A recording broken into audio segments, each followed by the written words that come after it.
it's time for another 67 Steps review. This is step number 30, and this one's about, kind of inspired by the work of Peter Drucker, Manage Yourself, Manage Oneself, I think it's called, and Drucker's idea about removing, disabling ignorance, as he calls it. And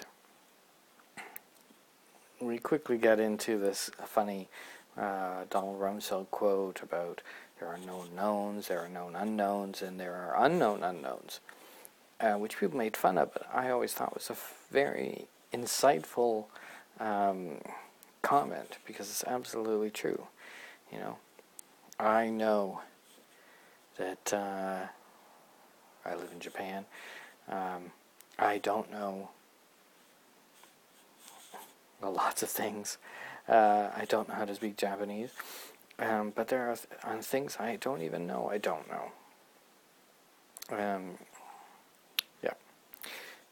And, you know, a lot of this is about the invention of rules.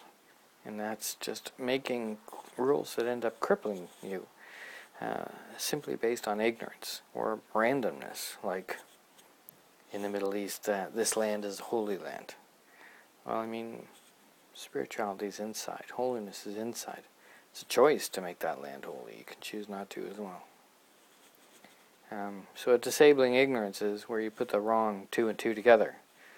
You know, you don't want to be a billionaire, so there's nothing you can learn from billionaires. That's not necessarily true. Just because you don't want to be a billionaire for whatever reason doesn't mean there isn't something you can learn from these people. And, you know, Warren Buffett's idea about getting rid of one big idea a year. And there's an interesting point that was touched on about, you know, ignorance is not just a thing of the past. We think about, you know, racism, which is still going on, of course, and the ignorance of the Dark Ages. But that was a different kind of ignorance. That was just simple, people didn't know. But now it's more of a dangerous ignorance, where people think they know. Think they know a lot, but they don't. They have these disabling ignorance bias. You know, just and the last one really was just because you grew up around something. Where you grow up, or you know, doesn't actually influence the truth of something. 2 + 2 is 4, no matter where you grow up. So, you know, we often have these beliefs, strong beliefs, you know, vegetarianism, paleo, whatever, diet beliefs, the value of music, the value of art, the value of certain kinds of music, certain kinds of art. You know, we develop these things and hold them strongly, and probably anything we hold strongly is probably in some sense wrong, I think. And you should be able to argue both sides of an argument. Not just why your side is right. You should be able to argue why the other side is right. So it comes down to 3 questions, and, you know, what did you used to believe but you don't believe anymore? You know, is there something you believe now that you've never really questioned? And argue the other side of a strong belief.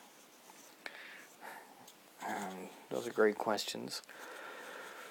I don't have answers to those right now. Something I used to believe that I don't believe anymore.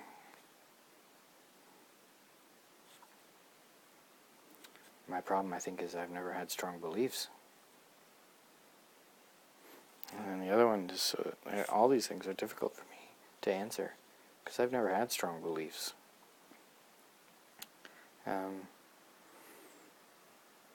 I don't like horror films. I don't think horror films contribute anything positive to the world. It would be tough for me to argue the other side of that. So, anyway, something to think about. But anyway, that was step 30. See you soon.